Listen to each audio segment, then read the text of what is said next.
Right, hi guys, Luton here, welcome back for another episode of Below the Line.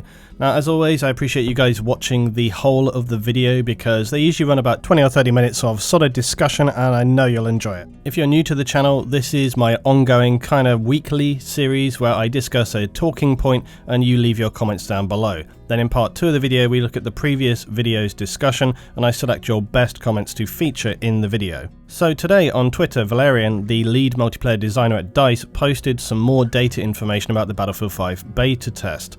This one showed a pie chart noting the breakdown of classes on Narvik. Now, not to anyone's surprise, it notes roughly about 50% of players were running as the Scout or Sniper class. This is nothing new. Big open maps always attract these sweaty snipers, their faces pouring with perspiration, hands shaking with twitching tension as they miss time after time after time after time, only to then be killed casually with minimal effort by an assault player who's just en route to actually playing the objective. So, should we consider some kind of class restriction for Battlefield?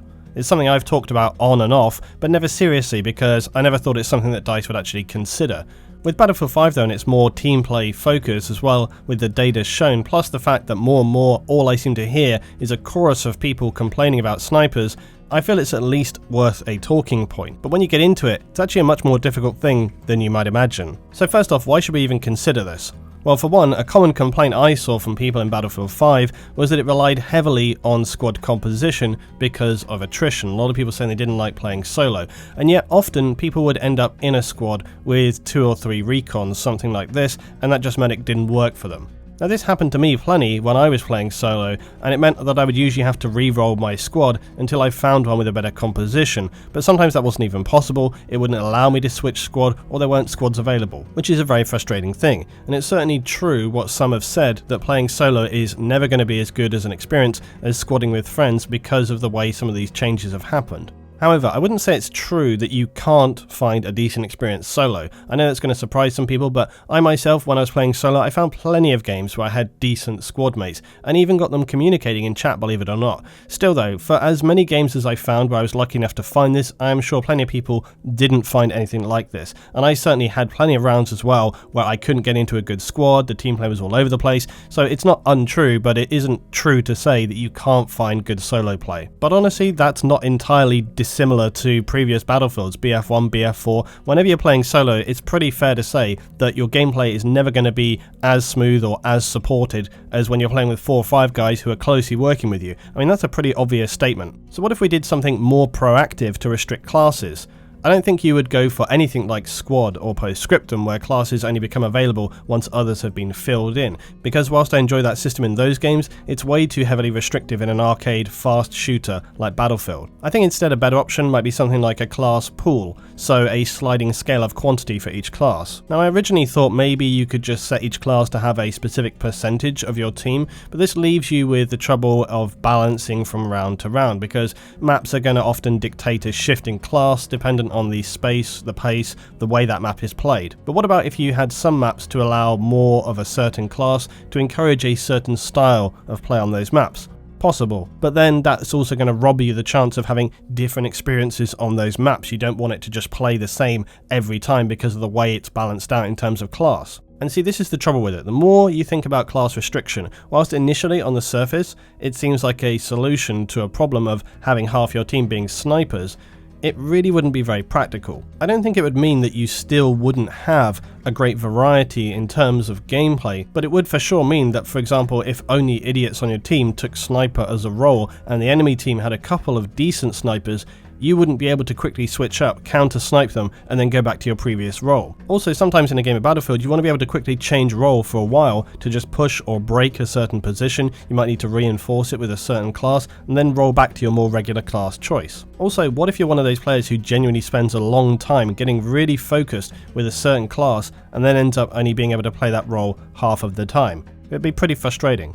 Now, I also reached out to Valerian, the lead multiplayer designer for Battlefield 5, and I asked about this. He said that they haven't got any plans currently to implement any kind of class restriction, and that's not a big surprise, but he did also say they've heard people loud and clear when it comes to the amount of scouts they're seeing in the game, and that they are going to be thinking about looking at some things to at least test out in that regard. so it's something to keep an eye on, especially when they've got this extra time to fix up the game before release. And that leads us nicely onto where we're going with this second discussion. Do you think class restrictions would work in Battlefield? If not, what other system would you use to encourage or help balance the way classes work in the game? Tell me down below, and I'll select the best comments for next week's video as always. Also remember, if you want to write a long comment, please format it. I'm not going to read out walls of text. So now we come to part 2 of Below the Line, where I read and discuss your comments. Last time after the announcement that Battlefield 5 would be delayed, I was asking, is the concept of purchasing a complete packaged, signed, sealed, delivered game from day one really a thing anymore? Opal comes in and says, I'm not surprised EA continues to dig their grave deeper and faster. I'm sick of AAA games because they aren't games anymore. Publishers push how expensive games are to create, thus to justify day one DLC, season passes, microtransactions, be they cosmetic or not. And the latest controversy, of course, loot boxes. Yet we as gamers, we just want a game. We're collectively sick of trash being pushed on us, sick of being told what we want, sick of developers saying what you get is worth $60. If you want more, you have to pay for more. And then a surprise when they promise the world and only deliver a hand-drawn map and the gamers are pissed off about it. Personally, I'm done. I bought Monster Hunter World, was blown away not only by the quality of the game, but the support for the game and the lack of AAA features, aka see the things above. I don't buy them anymore because it's almost like clockwork. Publishers try to hype their game only to fill it with hollow promises, lackluster content, with everything that makes the game fun locked behind a paywall. My favourite games these days are indie games mostly, Binding of Isaac, Risk of Rain, Terraria, etc. If publishers want more money, longer lasting franchises, positive public opinion, maybe take a look at a company that is doing everything right, making a game over multiple years, perfecting the story, the gameplay, communicating what is being done, and being, if not transparent, very open about the game's progress. Knowing gamers are the ones buying their games, not reviewers, not the handful of people being pissed off due to socio-political, gender-influenced ideas. A company like CD Projekt Red, The Witcher is one of the greatest franchises created. Is it massive compared to Halo, COD, Battlefield? No, but why is that considered a bad thing? They're creating something a good author of a good book does, giving you a world to let your mind run wild and be allowed to imagine and put yourself into that world. Now, I don't think you can really put those things side by side. I don't think you can put like The Witcher alongside Battlefield or Call of Duty or Destiny or something like that. I don't think you can really put those things together because they're very, very different games. However, the approach and generally the communication between the developer to the community, I think is something which is very worthwhile. And I think we have started to see this more with Battlefield, especially like I've already talked about the damage that was done with EA and their stupid choices. And now they've realized like we need to really connect much more with the community, even more than the past. I will say this for DICE and EA, like DICE, you know, they always were fairly communicative and they do read what people say and they do try to take those things on board, but at the same time they're trying to make their own decisions, they're trying to lead a game forward, so you know, you can't please all the people all of the time. But in terms of where we are with AAA games, yeah, I think that a lot of people these days that I know usually play like only 1 or 2 AAA games, and then they play a lot of indies or other things which are just fun on the side, and you know, often maybe have got a bit more soul and a bit more character to them. And then you come to early access as well, and early access is obviously much more of an ongoing development. It's usually much more open, and for that reason you can, you know, really see the benefits there. But at the same time, people aren't, you know, patient forever. They really want to get something out of it, and there is a bit of burnout when it comes to early access because I think people often abuse that trust. It's a very kind of curious entity, isn't it? It's not like movies or whatever where they just deliver a final product and go, there you are, and then move on to the next one. Gamers, it's a much more organic process. You know, there's a real blend of overlap between the developer and the community, even as the thing is being developed and progressed. And when you finally come to the end product, you hope that you've balanced all the scales properly, that people are going to want what you have. But at the end of the day, they're making the product. If the product fails, that's on them. If people get burned out from AAA practices, again, it just shows there's a flaw in the whole system. There's a flaw in the way in which these companies interact and produce their products. And if it continues to fail in a certain way, well, they're going to have to adapt to that. And I think you're already seeing this, like I've spoken about. You've seen EA kind of roll back on things because they fucked them up so badly. So in many ways, and also pre-sales for Battlefield 5, you know, so in many ways, they're going to look at this, they're going to read that situation, and hopefully they're going to learn from that going forward. Theoretically, anyway. Ark comes in and says, I think for this it's important to think on how we define a game that is unfinished. For me, a game that is unfinished is when it is lacking features or mechanics that are key to its functionality and core gameplay. A good example I can give here is Street Fighter V, which at launch didn't have most of the core features of your usual fighting games, like an arcade mode, which I'm sure most people would have expected to come at launch, and even No Man's Sky, which lacked multiplayer for nearly 2 years. Whether or not it was a shareholder deadline or some other shady goal like quick money, both games got panned really hard for being unfinished by almost everyone. everyone. Whereas still, some publishers employ truly absurd tactics to cut finished game content to sell back to players at premium, sometimes on day one. Looking at Soul Calibur 6, Street Fighter, Tekken, etc. It's burned people so much that they're not willing to chance buying the game early and having to wait months for important stuff to be implemented, at which point they may have stopped playing the game already, making the updates almost pointless for them, and I think we can think of a few examples of that probably across the board. Regardless of these issues, if the core gameplay is good enough, it may not matter if a game is unfinished because you're enjoying yourself and not thinking about whether it's a complete package or not, and I think that is the most important factor of this issue. Yeah, it's kind of like what I've said already, and I think with Battlefield it certainly applies, but think about indie games, think about early access games. If the core gameplay fundamentally is good, people are going to keep playing and they're going to wait for that content.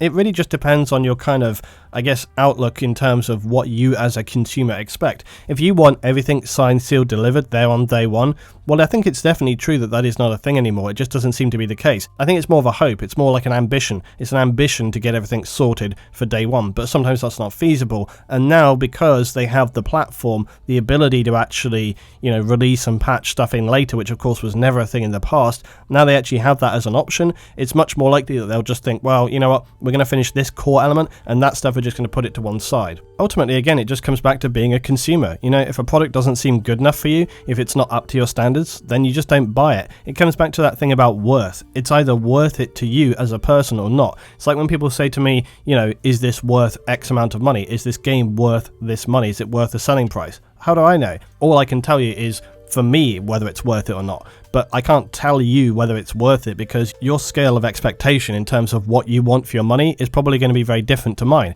I might be happy to have a game which is in a fairly bare bones state, but the core gameplay is there. That might be good enough for me, but it might not be good enough for you. And so really, when we're talking about should a game be finished or not, I think what we're really talking about is, can they get away with it enough with enough people? Do enough people tolerate it in the expectation that they're going to get a good quality finished product down the line? I think if that's the case, then most of the time the answer is yes. Like, look at Battlefield 4. That's a bit of a different situation because, as I explained on my video the other day, it's a bit of a different time and people's minds were in a slightly different place then. But I think also these days, often there's enough games which come out which don't do particularly well, or they make stupid mistakes, or they do things wrong. People are actually willing to tolerate and wait if they end up with a good product, something they can invest a lot of time into, a lot of years into. People want that. They want to be able to really have something they can get their teeth into, and if they have to just wait a little bit of time, I think by and large most people would be willing to do that. I think that might be the case of the silent majority, and again, you have to kind of keep your feet on the ground here because realistically, of course, everybody wants everything done day one, signed, sealed, delivered.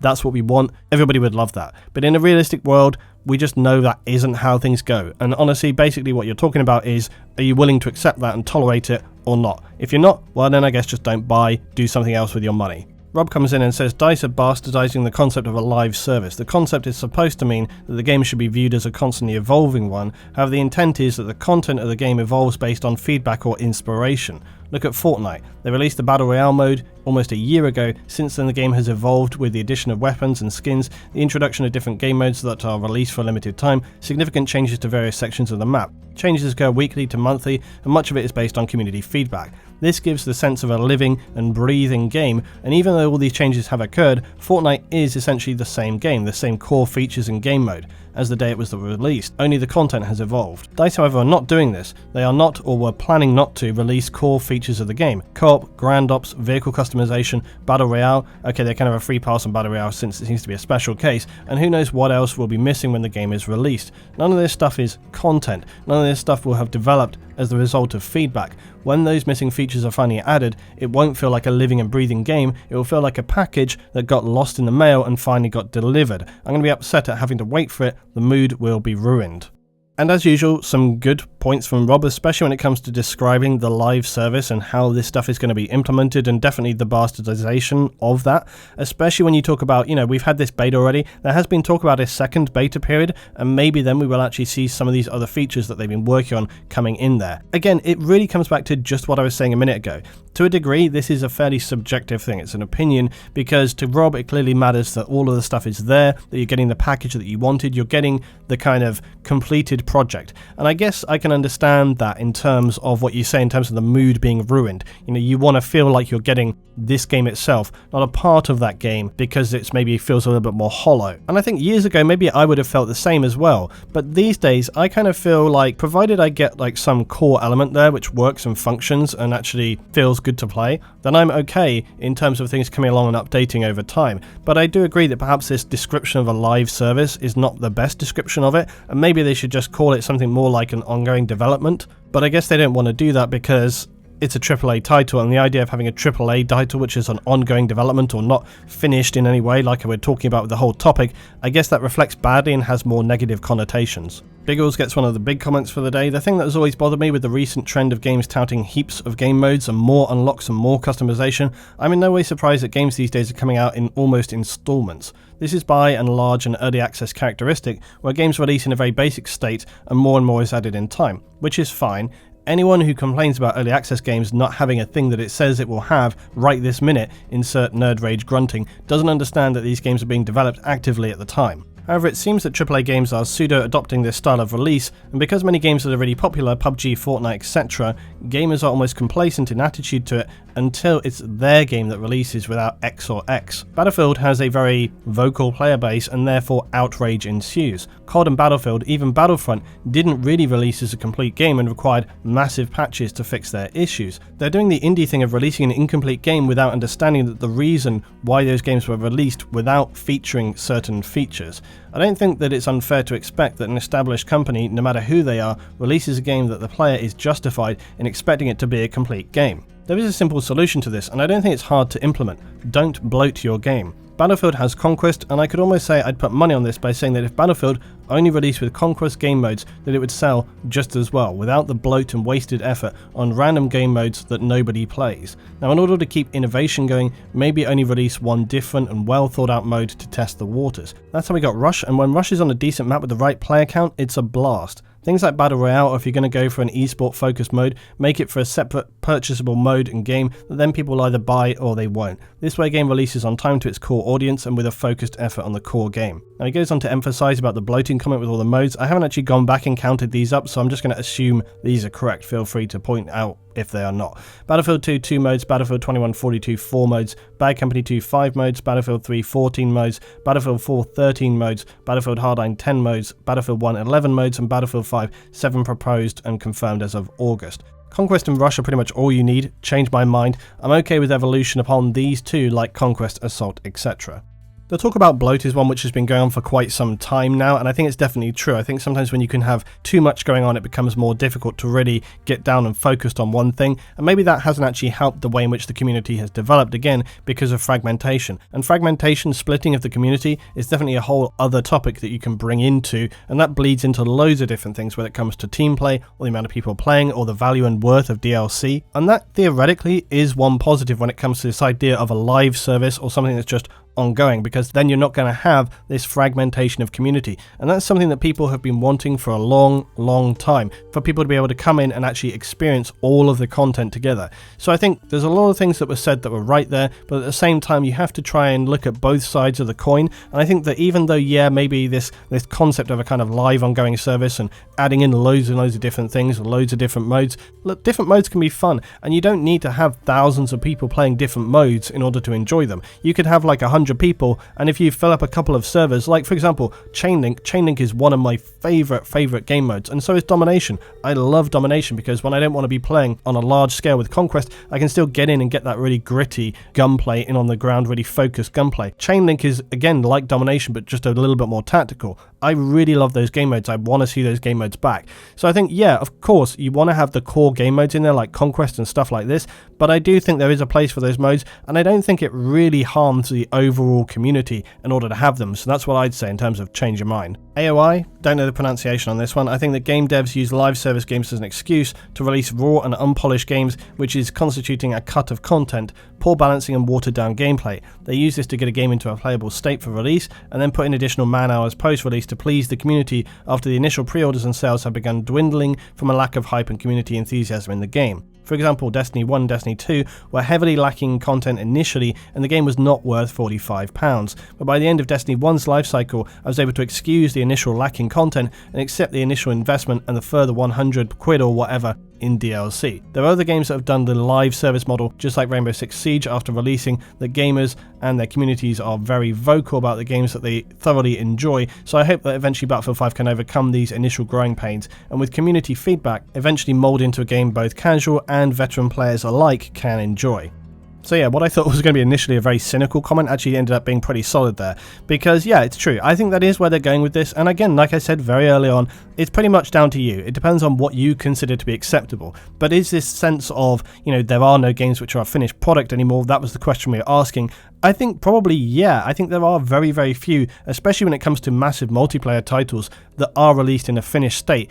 And to a degree, it's kind of like the artist thing, is a painting ever really finished? You can always come back to it and just kind of touch it up, add little bits and pieces. But at some point, you want to be able to step back and go, we're done. And again, it's really a consumer thing, that fundamental core question. Is it acceptable to people? Is it palatable to people that they're going to be buying a product when they know for a fact that things are missing?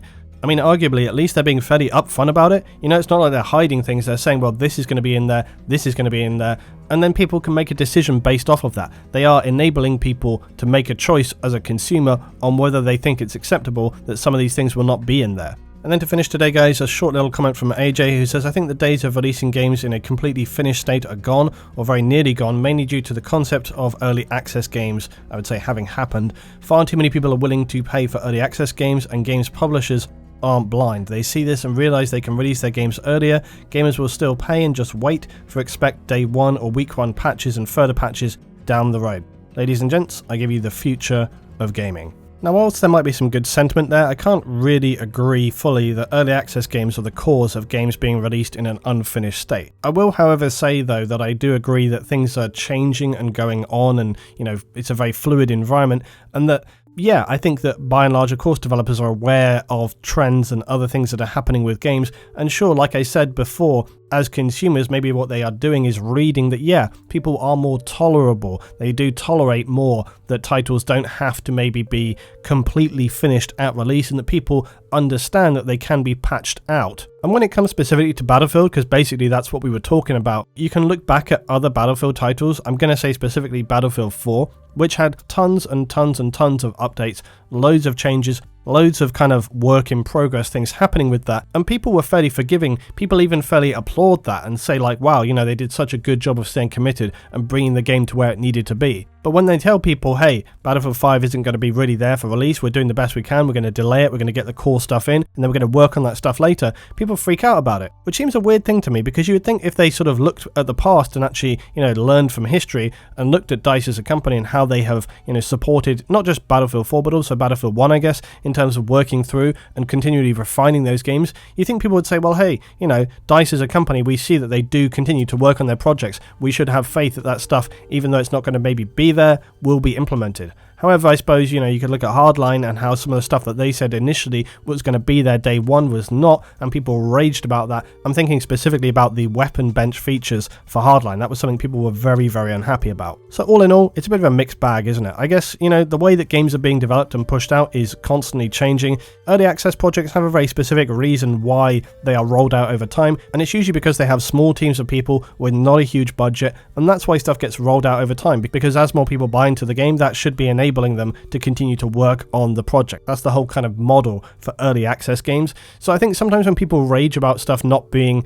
in early access games or it being too thin on the ground in terms of the state, with an early access game you're buying into a concept of a game, also with a fair amount of faith that the developer doesn't just abandon things halfway through the project. But when it comes to big multiplayer games, yeah, I think the days of releasing a finalized project do seem to be gone for just a variety of different reasons, whether it's because they're reacting to the community and thinking like, hey, actually we need to go in a different direction in this. Ultimately though, isn't that better? Isn't that better that they could maybe come up with an idea that they thought was going to be good, put it out there to the community reacts negatively, and they go, oh shit, people don't actually want this thing that we thought we were going to put in the game, we better change it, and then they need extra time to switch that up. But isn't that the better option? I mean, if you had two options in front of you of, well look, the devs were going to do this and you hated it, so now they're going to have to roll it back and work on the other thing which you think you're going to want more, that seems like a bit of a no-brainer to me.